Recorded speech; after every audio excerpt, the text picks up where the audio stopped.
Halo, selamat pagi pemirsa. Apa kabar Anda di pagi hari ini? Senang sekali saya Heri Oron kembali menjumpai Anda dalam Berita Papua.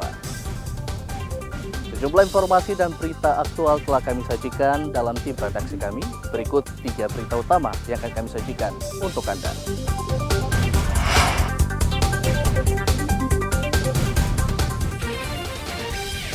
Polisi masih menyelidiki kasus kapal tabrak karang di perairan Manokwari.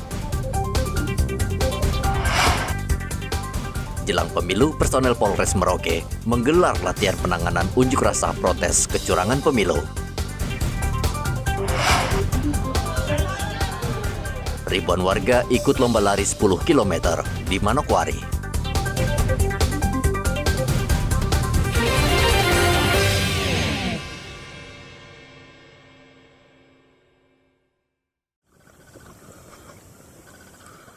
Hingga kini polisi masih menyelidiki kasus KM Mitra Mulia yang menabrak terumbu karang di perairan Teluk Doreri, Manokwari, Papua Barat. Polresta Manokwari sudah menyurati pemilik KM Mitra Mulia agar segera kembali ke Manokwari dan polisi akan menyita dokumen kapal. Saat ini KM Mitra Mulia masih berada di Raja Ampat, Papua Barat Daya, dan polisi akan segera melakukan penyelidikan untuk mengungkap penyebab kecelakaan. Peruntukan isi barang yang mau digunakan di Raja Ampat, kita silakan saja. Tapi ini sudah kita surati kembali agar kapal dikembalikan, dokumen akan kita sita. Itu berkas tidak berjalan. Tidak ada masalah. Dia mau lari kemana? Uang di sini dia mau cari uang ini. Pasti bisa saya kejar. Dia berkantor di Maluku. Kemarin dia permohonan dia itu untuk mengantar barangnya ke Raja Ampat. Kan jangan karena masalah yang satu, masalah yang lain kena di orang lain. Gitu. Biar masalah kapalnya ya masalah kapalnya kan. Yang pemilik barang ya biar digunakan ya barang. Nanti itu kita rilis kembali. Terus sementara kan kami masih pemeriksaan lagi menunggu dokumen yang kami minta sama kapalnya. Kasus KM Mitra Mulia yang menabrak terumbu karang saat ini masih terus berjalan dan ditangani Polairut Polresta Manokwari. 17 September lalu KM Mitra Mulia yang membawa 1.000 sak semen melintas di perairan Raja Ampat. Namun tiba-tiba kapal menabrak terumbu karang hingga sepanjang 80 meter, terumbu karang rusak parah. Kejadian ini mendapat kecaman keras komunitas selam Ketapang Diving Manokwari dan meminta polisi menyeret ke pengadilan karena kejadian seperti ini sudah 2 kali terjadi. Edi Musahidin melaporkan dari Manokwari, Papua Barat.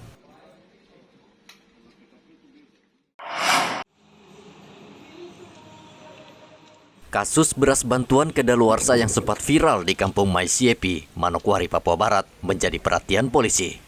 Polres Manokwari sudah berkoordinasi dengan Perum Bulog Manokwari dan ternyata bukan beras kedaluarsa, melainkan beras bantuan khusus bagi penderita stunting atau gagal tumbuh normal. Menurut Kapolres Manokwari Kombes RB Simangunsong, beras tersebut mengandung vitamin bernilai gizi tinggi dan khusus untuk penderita stunting yang membutuhkan asupan makanan bergizi. Selain itu, beras tersebut juga bisa merangsang pertumbuhan otak anak serta mencegah penyakit kronis dan menjaga imunitas tubuh. Setelah melakukan koordinasi dengan Bulog, beras yang untuk stunting ini udah beras untuk kesehatan. Yang sudah mengandung vitamin, yang sudah dihitung kadar vitamin yang mau diberikan. Nah, pada saat ini mau didistribusikan, barang itu harus udara. Jadi divakum. Nah, pada saat ini divakum ini dia seperti mengeras itu. Nah, kemarin ada setelah kita pendalaman sama warga yang katanya dia mendapatkan beras seperti yang di media ya, yang di mana? Yang viral itu ya, yang katanya begini itu beras itu udah kadaluarsa. Jadi gini, tulisannya itu 2021, 2022, 2023. Yang tertulis di situ dia itu 2023 itu tidak ada di lembar plastiknya ini, karena itu plastiknya plastik yang dibuat untuk tahun 2021, 2022. Sebelumnya warga kampung Maisiepi mengeluhkan beras bantuan yang diklaim kualitasnya tidak bagus karena beras keras seperti batu. Mereka bahkan mengancam tidak akan mau menerima beras bantuan pemerintah. Setelah mendapat penjelasan, para warga kampung Maisiepi paham dan kini menagih beras bantuan bagi mereka. Edi melaporkan dari Manokwari, Papua Barat.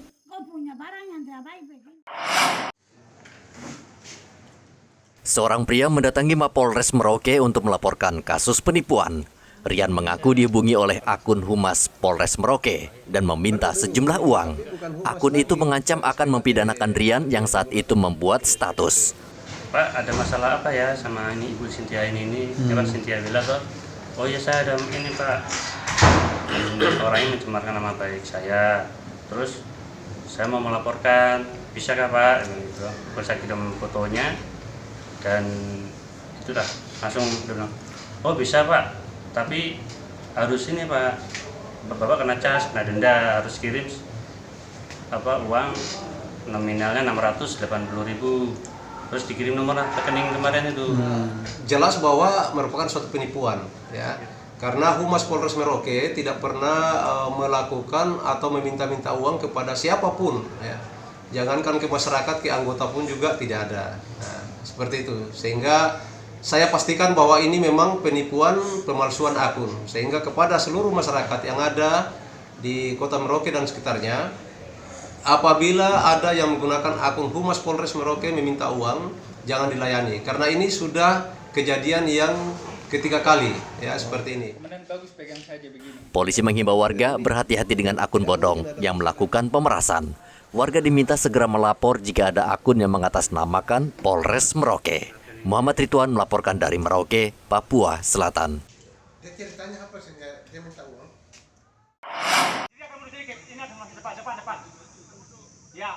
Polres Merauke menggelar pralatihan sistem pengamanan dalam kota atau Sispam Kota di halaman Polres Merauke menjelang pemilu 2024 mendatang. Kegiatan ini sebagai pemanasan persiapan latihan resmi gabungan bersama Brimob dan TNI. Dalam pralatihan ini, skenario adalah aksi massa yang mendatangi kantor KPU karena tidak puas dengan hasil perhitungan suara. Massa emosi dan berupaya merangsek masuk ke kantor KPU untuk memaksa bertemu komisioner. Namun aparat yang memasang pagar betis berhasil menghalau massa. Tujuannya supaya seluruh anggota bisa memahami nantinya tugas-tugas mereka itu sudah ditempatkan pada suatu titik, ya, dalam melaksanakan Sispam Kota ini untuk menghalau apabila ada massa, ya, yang terjadi mungkin chaos atau bagaimana, sehingga diterjunkanlah pasukan-pasukan Dalmas ini yang tergabung dalam beberapa pelaton, ya. Ada Dalmas awal, Dalmas inti, dan juga ada dari nanti diperbantuan oleh Brimob maupun TNI. Dalam pemilu 2024, aparat keamanan tidak mau kecolongan karena potensi kerusuhan bisa terjadi. Oleh karena itu, baik TNI dan Polri akan siaga penuh dan mengantisipasi segala kemungkinan terburuk. Muhammad Ridwan melaporkan dari Merauke, Papua Selatan.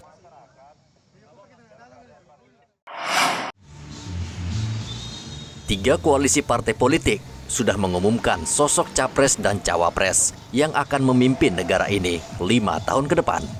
Mereka adalah Anies Baswedan yang berpasangan dengan Muhaimin Iskandar, Ganjar Pranowo berpasangan dengan Mahfud MD, dan Prabowo Subianto dengan Gibran.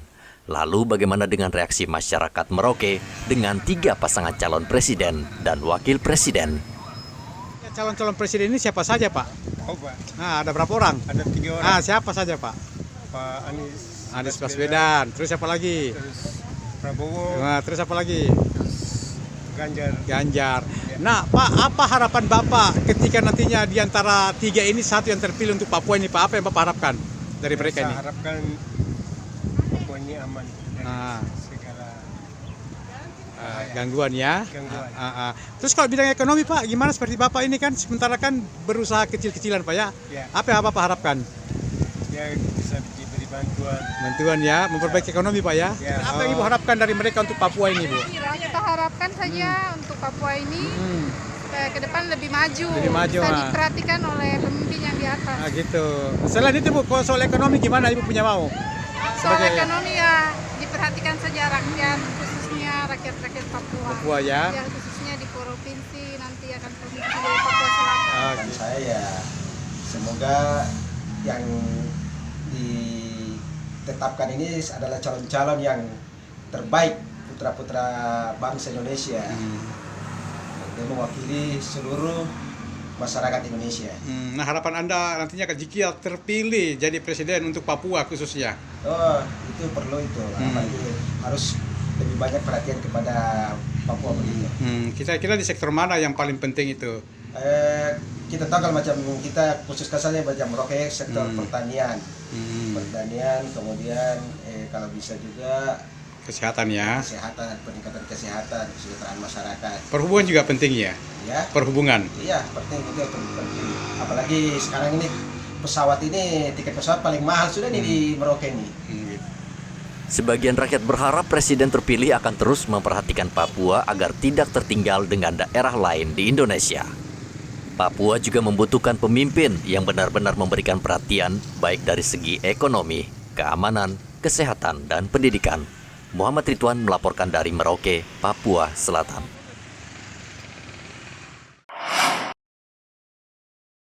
Kabupaten Merauke, Papua Selatan merupakan wilayah yang memiliki lahan pertanian yang luas. Sehingga tidak heran Merauke mendapat julukan sebagai lumbung padi di Papua. Untuk meningkatkan produksi pertanian digelar pameran pertanian di Taman Kapsul Merauke. Sejumlah perusahaan memamerkan sejumlah alat pertanian modern seperti traktor tangan, mesin perontok gabah, dan lain sebagainya. Tujuan dari pameran ini antara lain untuk membuka wawasan para petani dan instansi pemerintah bahwa peralatan pertanian modern bisa membantu meningkatkan produksi beras. Ini yang dipamerkan jenis apa saja ini, Pak? Ini ada beberapa alat mulai dari pengolahan tanah untuk pengolahan tanah sama pemrosesan hasil. Pengolahan tanah seperti ini namanya kultivator. Ya. Ini juga sama, yang merah ini kultivator. Kultivator. Ini hand traktor. Sebelah sana juga hand traktor.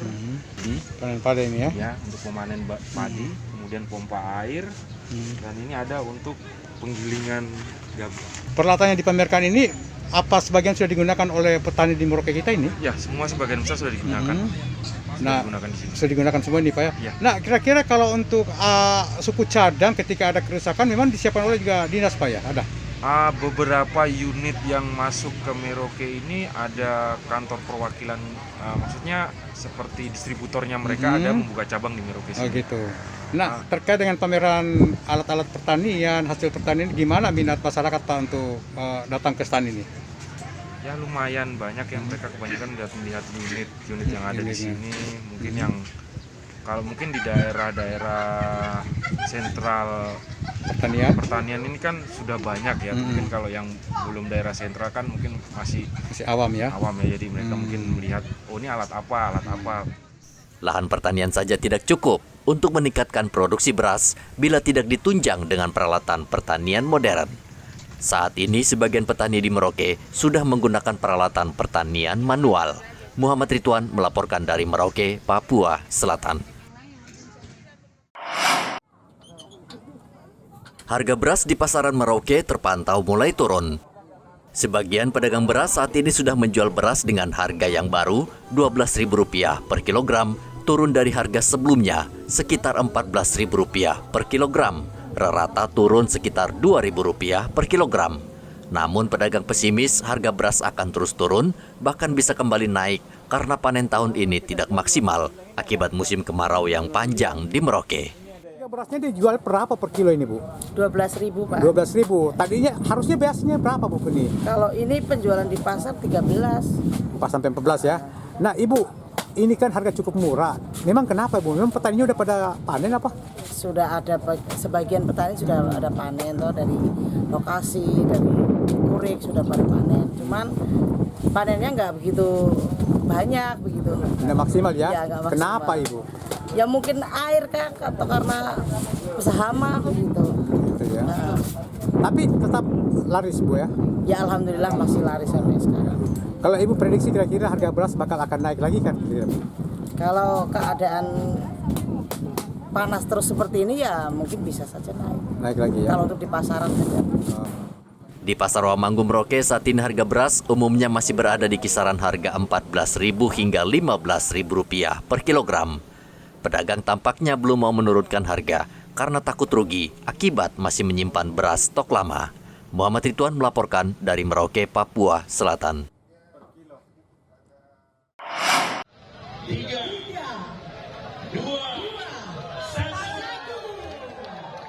Ada 2.600 peserta ikut lomba lari nasional Kasuari 10 km dan 5 km di Manokwari, Papua Barat. Mereka antusias mengikuti lomba yang dimulai dari Rendani dan finish di Gor Sanggeng, Manokwari. Ajang yang digelar pemerintah Papua Barat ini juga diikuti 9 atlet lari dari luar Papua dan peserta dari 7 wilayah di Papua Barat. Sejumlah peserta tidak kuat dan jatuh pingsan ketika mencapai garis finish. Mereka langsung mendapat perawatan dari tenaga medis. Lari maraton 10 km memang membutuhkan persiapan fisik yang mumpuni. Saya utang kelima. Kelima? Ya, utang kelima. Bapak mungkin apa menjadi harapan Bapak ke depan? Saya harap ke depan panitia lebih jeli lagi tentang lomba lari 5 kilo untuk lansia. Peserta senang mengikuti lomba lari dan berharap Pemprov Papua Barat menggelarnya setiap tahun, khususnya untuk mencari pelari berbakat untuk kompetisi nasional. Ini bagian dari bagaimana memasyarakatkan olahraga dan juga mengolahragakan masyarakat. Saya sangat senang sekali dan tanggapan saya sih momen ataupun event-event seperti ini lebih sering dibuat di Manokwari, Papua Barat, sehingga ketika selain mencari bibit-bibit atlet, ya kita di Papua punya potensi yang luar biasa, dan juga tetap bagi kami sebagai peserta yang istilahnya ini tujuannya sebenarnya sehat dan juga mendukung, memeriahkan dan juga berpartisipasi dalam lomba lari 10 kilo. Jadi semangat, ayo masyarakat semuanya, mari kita budayakan olahraga dan memasyarakatkan olahraga dan mengolahragakan masyarakat. Kita tetap semangat dan juga berlatih dengan sungguh-sungguh untuk mengikuti event-event yang akan datang. Saya sudah menyampaikan pada adik saya ini sebagai Kepala Dinas Pemuda dan Olahraga, bahwa kita akan mengirim atlet dalam rangka mengikuti Pekan Olahraga Nasional. Tidak main kiri, kita tidak akan main kiri. Kita mau adalah anak-anak yang punya target juara. Target juara.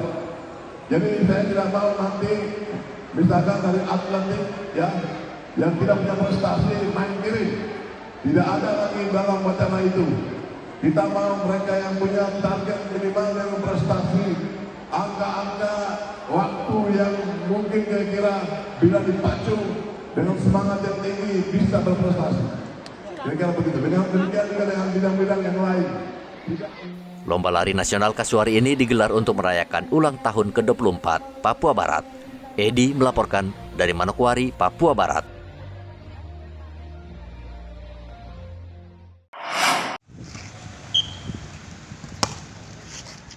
Tim bola voli Merauke, Provinsi Papua Selatan saat ini tengah mempersiapkan diri untuk bertanding di ajang Pekan Olahraga Seprovinsi Papua Selatan.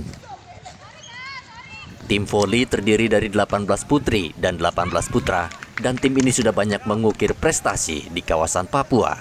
Bahkan sebagian atlet voli ini beberapa kali masuk skuad tim voli Papua tingkat nasional.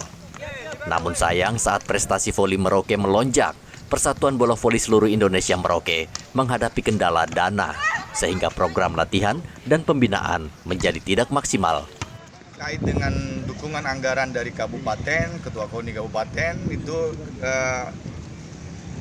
kemarin sudah saya ada koordinasi, dan provinsi juga katanya ada dukungan terkait dengan latihan anak-anak kita ini di Kabupaten Merauke. Tapi 4 kabupaten ya, 4 kabupaten ini diberikan dukungan dari Pemprov. Nah, kaitan dengan itu pastinya akan ada peningkatan pelatihan, fisik, serta kemampuan mereka nantinya. Serta perlengkapan peralatannya yang mungkin dia butuh seperti bola, ya, kemudian pakaian, sepatu, itu ya bisa terdukung, ya. Ironis, saat ini atlet voli Merauke harus berlatih tanpa fasilitas latihan dan penunjang yang memadai. Para atlet berharap kondisi seperti ini harus segera dibenahi untuk mempertahankan prestasi Merauke di cabang olahraga ini. Muhammad Ridwan melaporkan dari Merauke, Papua Selatan. Pemirsa, informasi tadi mengakhiri jumpa kita dalam Berita Papua. Saya Heri Orun mewakili seluruh kerabat kerja yang bertugas mengucapkan terima kasih atas kebersamaan Anda. Selamat pagi, selamat beraktivitas, dan wanyam.